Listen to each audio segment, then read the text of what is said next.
All right. Does it show it's recording on your end? Yep. Okay, great. All right. Well, Carrie, this is our fourth session. We And made it. I know we made it. I made it. I don't know if you made You made it. it. Yeah, I'd love to kind of know what you'd really like to cover today. I think we did a really good session last week, and if there's anything you want to share that happened with last week, and let's start there. Is there anything you want to share, like get off your chest, something you really want to talk about urgently? Yeah, no, believe it or not, there are no 911s this week. Nothing crazy. We'll take it. Okay. So, but that is wonderful. It is proactive instead of reactive. Yep. No pissing matches between two employees, nothing crazy like that. Yeah, all good. That's so Yeah. great. What would you want to talk about today then? I think since we're like on the fourth of this four leg journey, right? And we started with the kind of the vision and casting some vision for our teams. Um, and now that I'm working with this consultant and they're doing these interviews, so they've done the interviews of our management team, and now they're going to go and interview branch managers and people that aren't going to be part of our process for the year, but they have valuable input, right? Um, I think I have a sense of kind of the shift I'm making, right?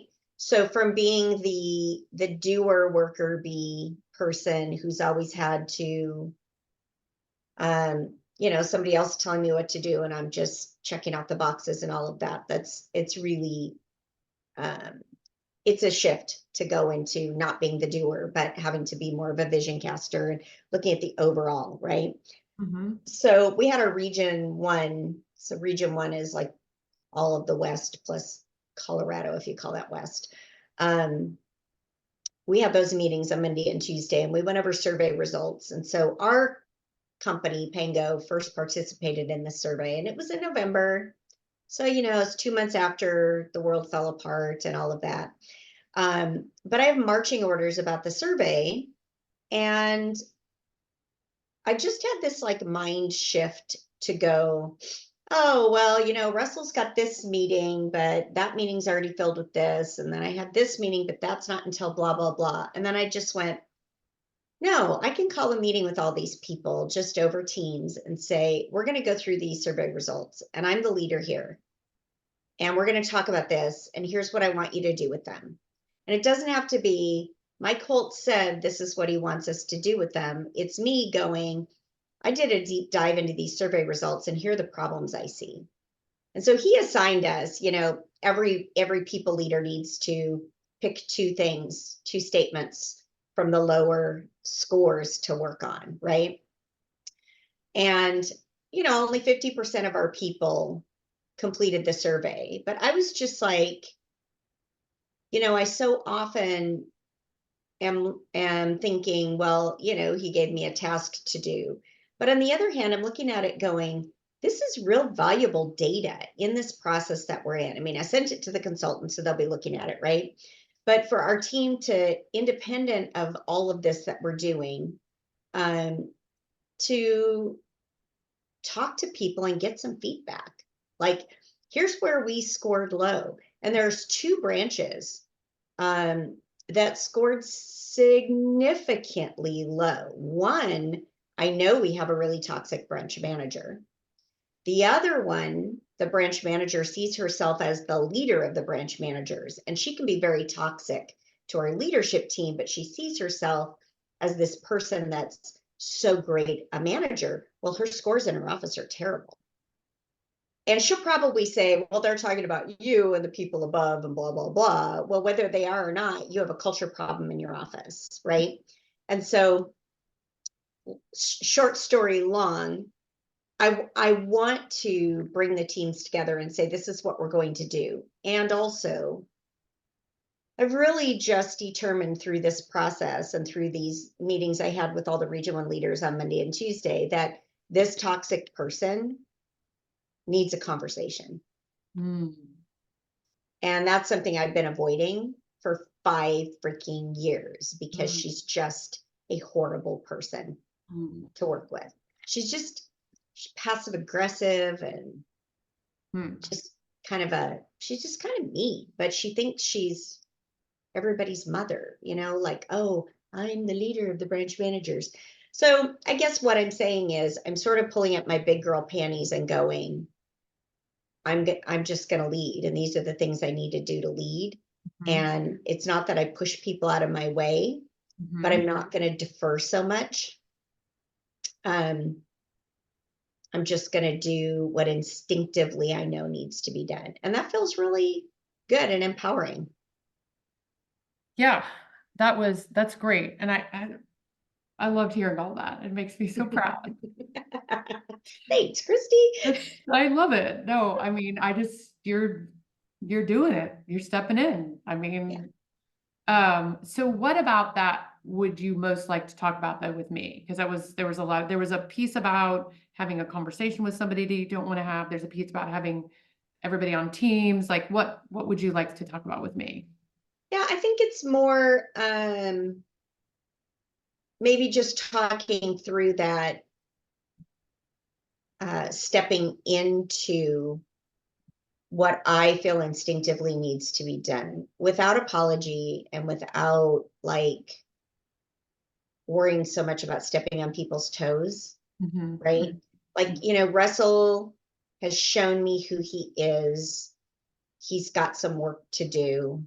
mhm. Um, he keeps like puffing up his chest about being the boss, and those are conversations I have to keep having, right?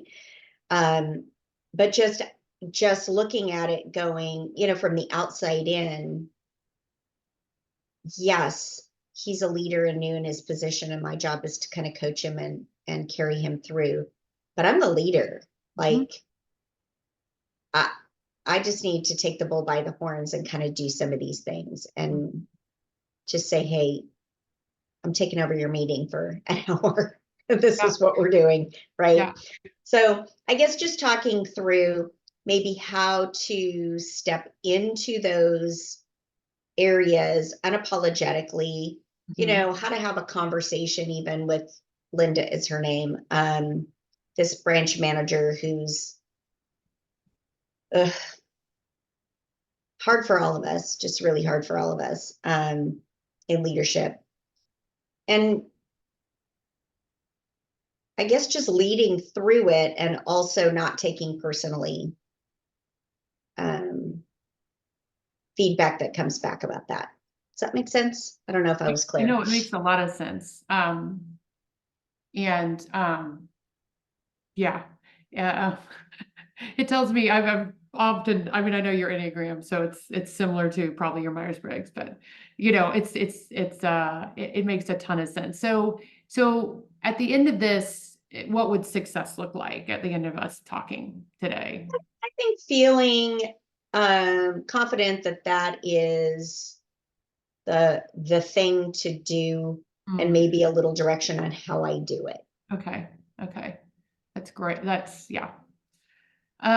So can I ask you some questions, just general Mhm. leadership questions? Yeah. So in what situations do you or can you describe a situation where you feel confident, just naturally confident, like as a leader? Like when have you been like, oh, I just did that, versus having maybe to rehearse it or feel like you can Oh, wing it? that's a really interesting question. A good one.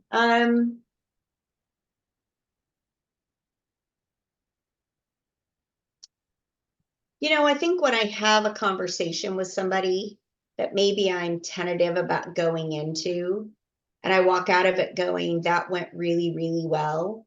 Mhm. And it wasn't what I thought it was going to be or whatever. Like I handled that really well. Mhm. And why did I have so much angst going into it? Like, you know, insecurity or whatever going into it that maybe this person wasn't wasn't going to respond to me or whatever. So I think overall, I think I second guess myself sometimes on one-on-one interactions, Mhm. because I would naturally say, well, when I lead a group or when I give a presentation or whatever else, but I think the real leadership comes in on those one-on-one interactions, right? Mhm. And so if I peel it away a little bit, walking out of a one-on-one conversation with somebody who is kind of difficult, Mhm. and going, oh, that actually went pretty well. Yeah. So you've described a couple conversations to me over the time where you were surprised at how well it went. Yeah, And if you reflect on that, any of those, the one with the manager that, you're like, oh gosh, he thinks it's important to hear from me. yeah. And other, I mean, there's been a few others, if you reflect on that, what about it went well? Like what were the elements that you bring that went well? You know, when I am in the right place in a conversation, it's when I'm listening and being curious and not so um, full of judgment and expectation, right? Mm-hmm. And frankly, with this person, Linda, in having a conversation with her, that's going to be a real challenge for me, because I'm going to go in with all these expectations that she's just, pardon my French, an asshole, and that's who she will be. And she might be, Mm-hmm. right? Mm-hmm. Um, but I still want to go in with curiosity and empathy and listening, right? Yeah. How do you do that? What would that look like? I think it's a lot of self-talk and preparing myself to just say, this is the person I'm bringing to the room. Mm-hmm. Yeah. Yeah. I think I'm thinking about some of the stuff you learned in coaching, right? Yeah. Just mindfulness, centering my own self, Yeah, and irregardless. asking more questions rather than, making statements and being defensive, right? That's a good observation, because maybe approaching it from a coaching mindset. Mm-hmm. Um, and I do want to bring someone with me. Mm-hmm. And it won't be Russell, because he'll just attack. Um, yeah, I do want to bring someone with me, because I think it's important that it's not just me. Mm-hmm. Um, but yeah, coming in with a coaching mindset to try to ask questions, to draw things out might be a good way to approach it. Does I'm assuming by what you're saying, the meeting it requires some sort of corrective. There's some correction that needs to happen, or some pointing out, or some revealing of the statistics from the survey, or what is that? What? I think it's some of that. And I think it's also going to be some of, if you see yourself and if other people see you as the leader of the branch managers, Mhm. this is what I need from you. Mm-hmm. You need to work out your own demons, Mm-hmm. whatever they are, and get on board with what we're doing and where we're going. Mm-hmm. Now, I have to tell her where we're going, right? But Mm-hmm. essentially, stop being negative Nelly about First American. Mm-hmm. There are challenges with different things, but if you're going to see yourself as a leader of the branch managers, we need you to be on the bus, on the team, Mm-hmm. moving forward with us, and generally positive about the company that we work for. Mm-hmm. What would it look like? I mean, I'm envisioning to have like 2 meetings, like sort of an exploratory, open, and give yourself some time then to adjust how you're going to approach what she actually needs to hear. Yeah, that would be probably helpful for me and my personality, because I'm not a person who likes to just, on the fly, just kind of say blah, blah, blah. Right. So that might be helpful. Yeah. Um, the questions you were mentioning, just the curious questions, I mean, or turning, I'm getting a little consulting here, but I'm just like turning, like asking her like, hey, there's been a ton of change. People see you as the leader, right? Or whatever, you know, tell me how this has been for you. Like almost open yourself up to an onslaught in a way that allows her to show her colors enough that then you can reflect enough on how like, hey, that this is really where the issue is, because she obviously, there's something that's right, there's something there, but without knowing what it is, probably telling her you just got to do this may or may not, I mean, for her to Right. keep comply, she may comply to keep her job, but if you really want harmony and leadership and, you know, kind of getting to the root of it is what I'm thinking. Yeah. And I think, the best case scenario is we come to a place where we all care about our people and we want our people and our company to succeed. And how do we collaborate and do that better together? Mhm, Right. mhm. Um, That's a great question for someone like her. yeah. I mean, Yeah. and maybe just, yeah, I mean, it's like her being heard, maybe. I mean, Yeah. sounds like she's asserting. I feel like sometimes people like that, they feel like they have not been heard, so they just keep asserting themselves or Yeah. aggressing themselves because they're like, you will hear me. I am a bitch because nobody's actually asking me the right questions or any Yeah. questions. And therefore, then nobody asks them questions because they are a bitch. Right. It's a vicious cycle, isn't it? Yeah. It is. And I don't think she can see that about herself. Yeah. Um, which isn't my problem, right? Right. Right. But But you were yeah. very intuitive and reflective, and you might, you have been surprised already when you approach it your way, not other leadership way. Yeah. I mean, you have a way about you that's very inviting. It's very, I mean, it's the intuitive feeler part of you that is just, you're present with people. Um, how does that sound to you, me saying all Yeah. that? Yeah. I do think I think the 2 meeting approach, while tough, is probably a good approach. And I do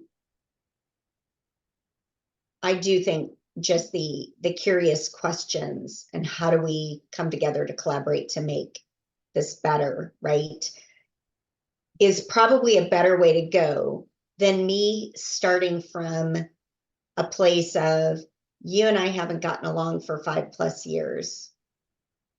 So let's bury the hatchet, because that's really what's in my head.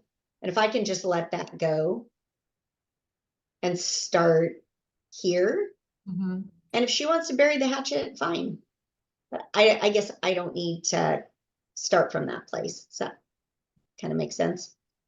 Tons of sense. I mean, I think what you're talking about is this dynamic of leadership where you do have to meet people where they are. Now, they can they can hang themselves if they're Hmm. not open to that. Like Yeah.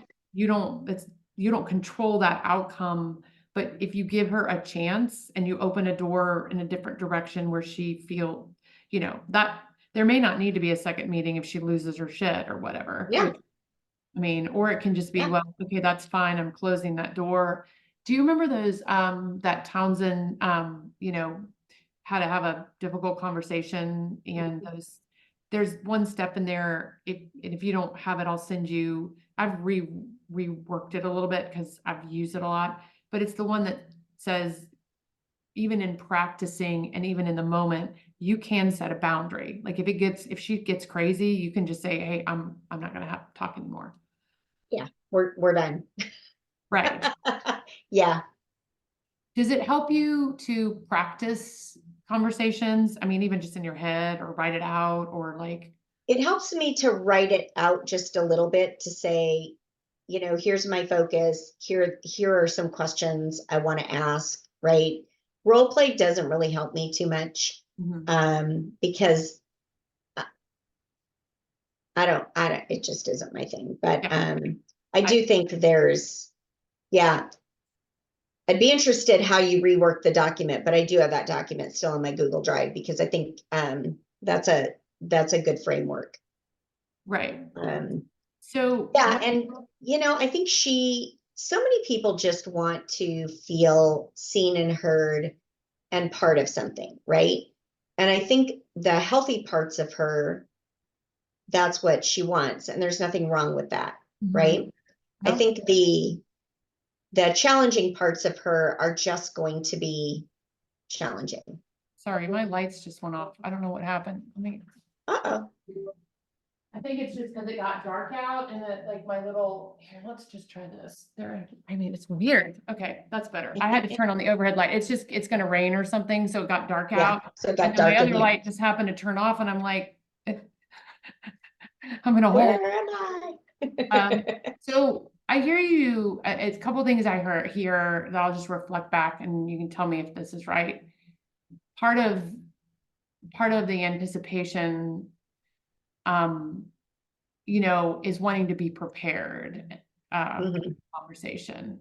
Yeah, Um, so, so writing it out, framework some way, does that seem like a good approach? yeah, Yeah, yeah. I'm gonna put on my other hat and say, I have always failed if I didn't write it out, even as good as I am. Really? I, Yeah, I love that framework, but I had my own, which was like, I've literally, if I don't write it out, I need to have confidence going in and have the information and have a cheat sheet that I probably won't even look at, but yeah. I think it helps. Just like a meeting, any kind of meeting, right? You want to know the points you want to hit, where you Mhm, want to start, how you want to end, right? mhm, So 100%, I think that's, unless it's a meeting I'm going to where somebody's asked for the meeting with me, and right, I don't know going in, but right, I think giving myself permission to say, I, you've given me a lot of things to think about. Let me sit on these for a couple weeks and we'll get back together. I think would be helpful for me to not feel like I am so put on the spot to fix something in the moment. I think that's a good strategy for me. yeah. How do you see that relating to even just other leadership things that you're talking about? I think it can relate to just about anything. Mhm, Um, I think there's the farther I get from having to manage like the day-to-day stuff, the more comfortable I get with using my voice to say, we need to we need to think about X, mhm, right? Like an example is we do this 5 bullet Friday. And so the escrow operations team is kind of responsible to put stuff in, and the admin for, she puts it all together, and the advisory person contributes in all of this. And so I've always been a part of this process and had to approve it, whatever else, right? And so yesterday I get the proof for it, and I read it, and then I got the corrected proof from what other people put in. Then I read it again, and then I went, I just was able to come up here for a minute rather than down here, being the person who's like creating it, and look at it from up here and go, we need to do this and this. These are two things. Um, and so for me, who errs on the side of just being so nice all the time, right? Everything's just nice and kind, and I don't like to ruffle people's feathers. There's something about stepping into that. I can say this needs to change and not be a bitch about it, mhm, but just be a leader about it, mhm, right? And so mhm. I think with Linda, having a ground laying conversation to say, I'm not your enemy. We're Mhm, here together. And maybe I can make the ask down the road as we kind of figure this out, right?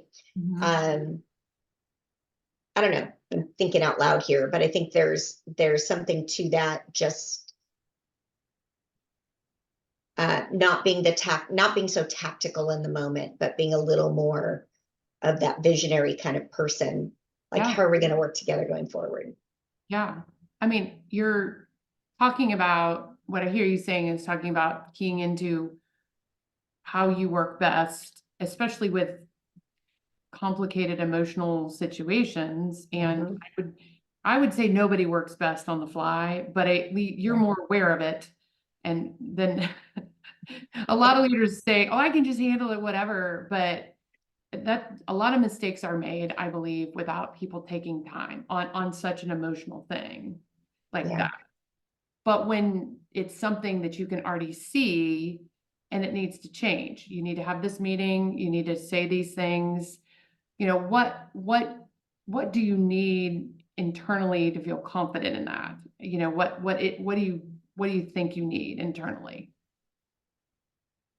I think I need to get out of my head and the expectations of what I think she's going to do or say or whatever. And she's going to be, the accusatory, well, you did this and you did that, right? And I think I need to remind myself this isn't personal. Hmm, that's really good. It's not personal.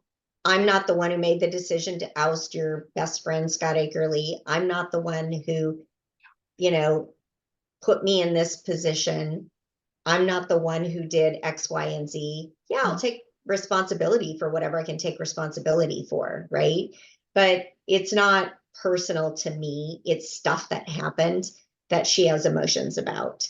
Yeah, Um, and so I think just that constant reminder, this isn't personal. It isn't personal. disconnecting this Yeah, here and letting her have her fit if she has one, yeah. but taking it on. Yeah, I think Yeah.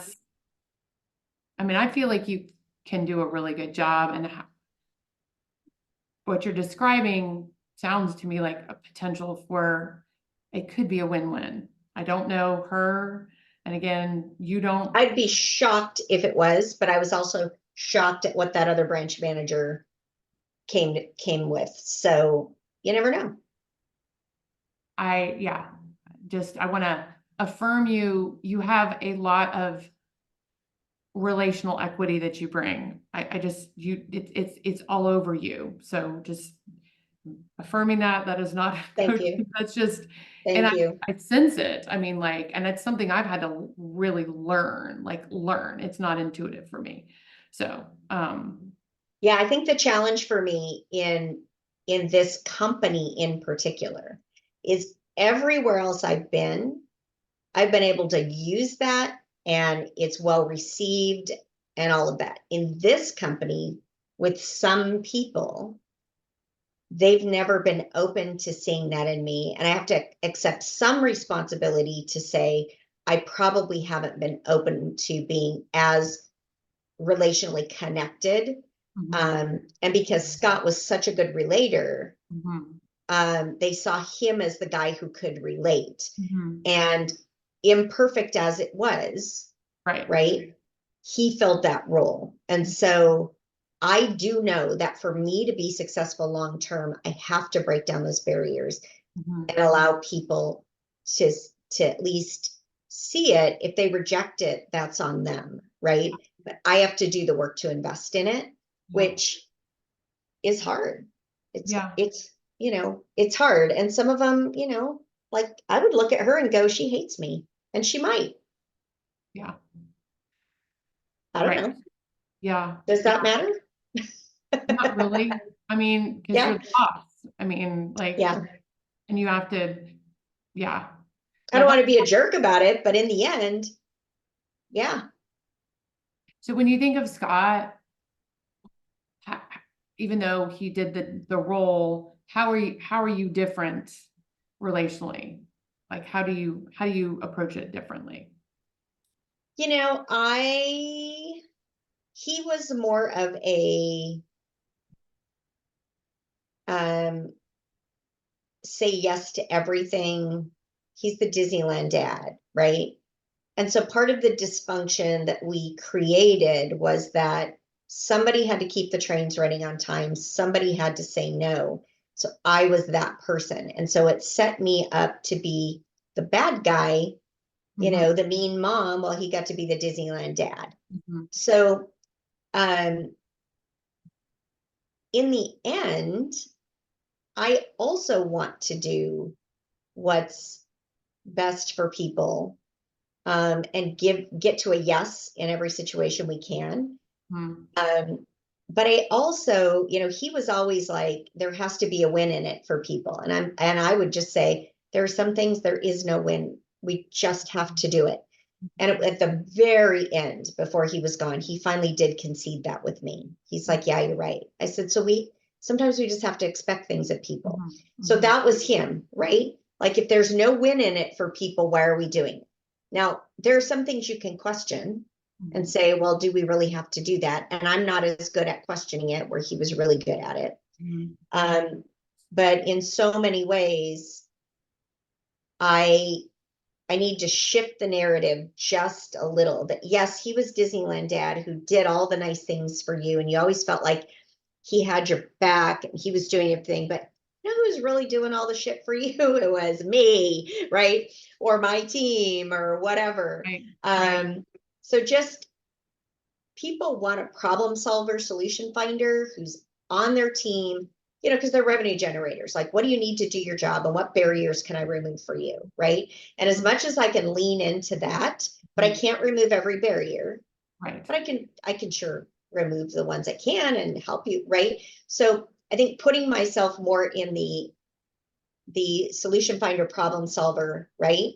Where even though they saw him as that, he didn't really do any of it. Right. I have an opportunity to like be, yeah, I can remove that barrier for you. I love that. Because I think, I mean, what I'm hearing is what you're describing with him is that no wonder people are losing their shit when the bottom dropped out. They had a false sense of Yeah.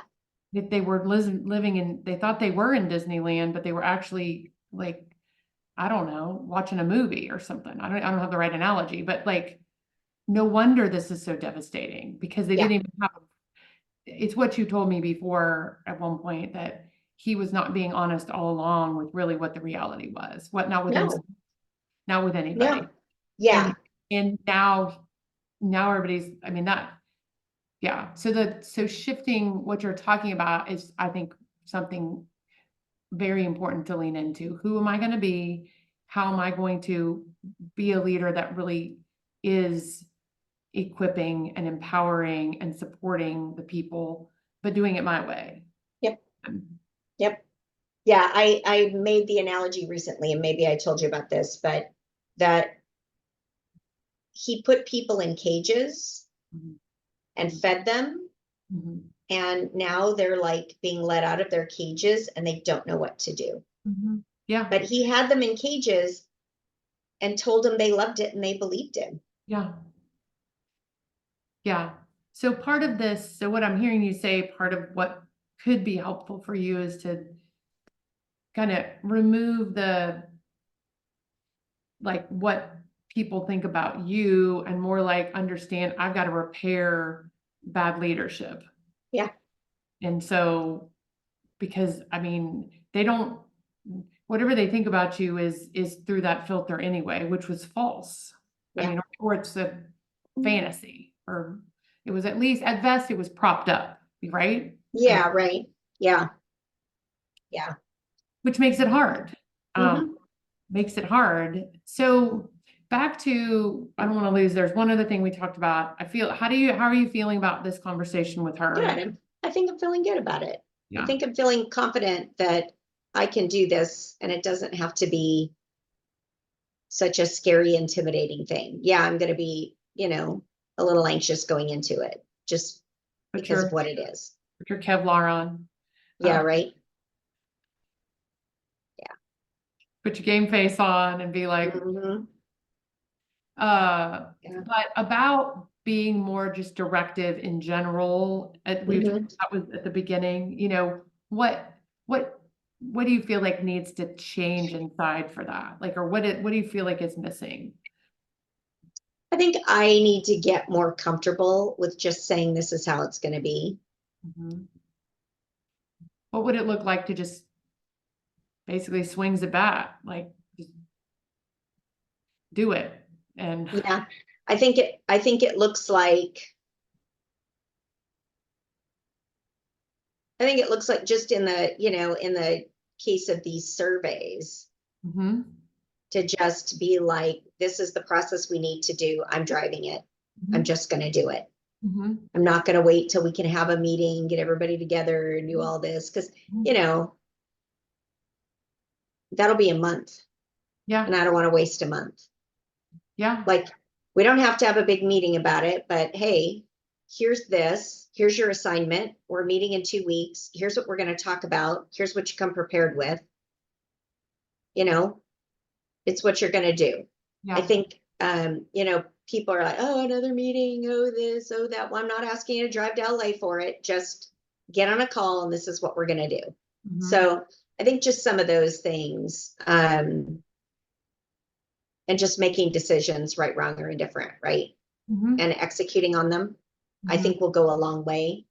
We scored low on, management has a good direction of where the company is going. And it's clear why, right? I think you should print Very that clear. down, because that should be motivation to just, I Yep. like, just make a decision, like just do Yep. it. I would bet there are many people that just want to know what to do. Yeah. Yeah. And people are just, doing their day-to-day jobs, but where are we going? Well, where we're going is where we've always been, but apparently, like we talked about several weeks ago, they need to hear it, right? Yeah. We're here to do exceptional escrow and be the best place for people to work. Yeah. How do all of us contribute to that? Yeah. I feel like, well, maybe I'll send you the recording. You need to listen to yours. Because I'm convinced. I'm like, okay, Want to come work for us, Christy? what's my assignment? I'll replace the bitch. Yeah, right. I know nothing about escrow, but how hard can it be? I'm joking. That is a joke. I love it.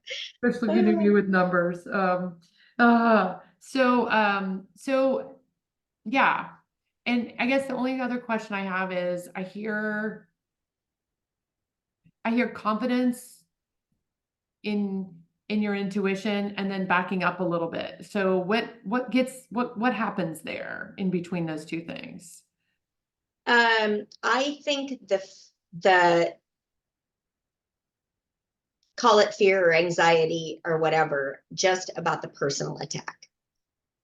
Because there's a lot of personal attack. There just is. Yeah. And that's where do you have space somewhere to go with that? I mean, will they be doing coaching with you, this consultant group? Okay. Yeah. Because that's going to be, because I don't know. I'm going to call you, Christy. Well, that's fine. You can. I mean, I feel like that's a piece of it's a piece of reality. That's something it's unsolvable. Yeah. So if that's unsolvable, how do you make peace with trusting your intuition? Yeah. My guess is you do it, you don't do it, people are going to be pissed, right? Yeah. Yeah. So maybe an avenue of just, I'm going to do what I believe is right, because then I can sleep, because no matter what, there's going to be somebody who's upset with me. Yep. What would that be like to almost have that as your mantra? Yeah, I think that takes me out of just the people don't have to like me kind of place, right? I would love it if people liked me. Not everybody's even going to respect me. Right. And yeah, I do have the power of position, but I also want, I think you said last time, you want people to elect you to the position, not you're appointed now, but will you be elected?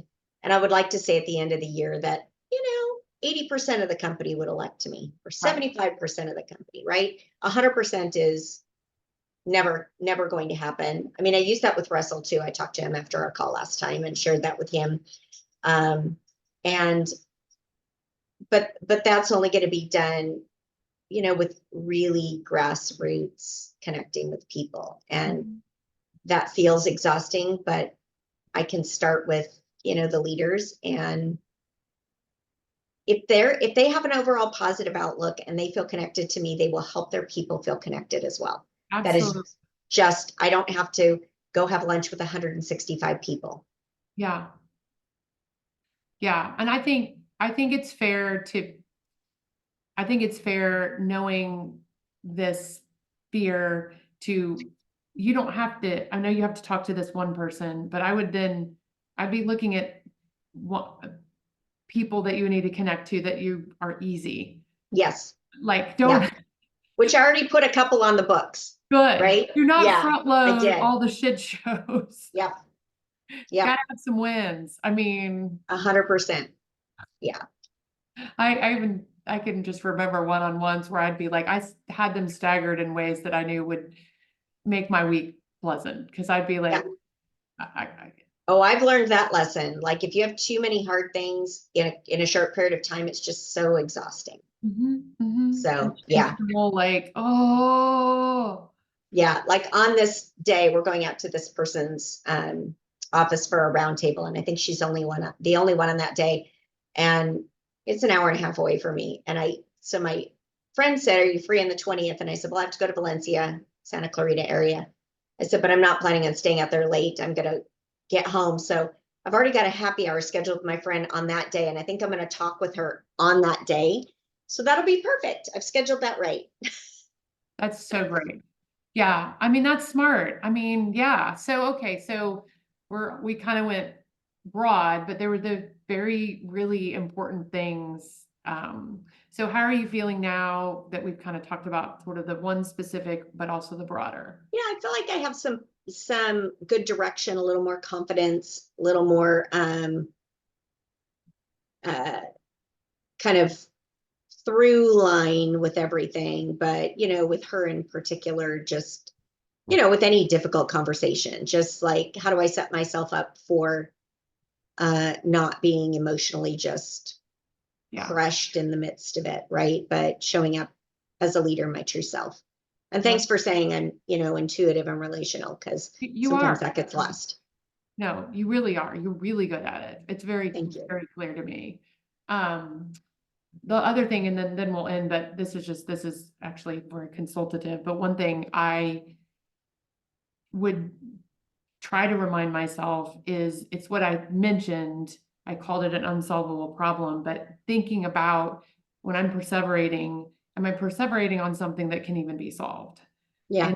And if I mean, if my goal is that, I don't want to do this because I don't want to ruffle feathers, but basically I'm ruffling feathers just by being alive, Yeah. then, and in this role, I can't solve this. Or like, if this goes south with her and becomes an unsolvable problem, then the approach has to change, right? I mean, Yeah. you're, Yep.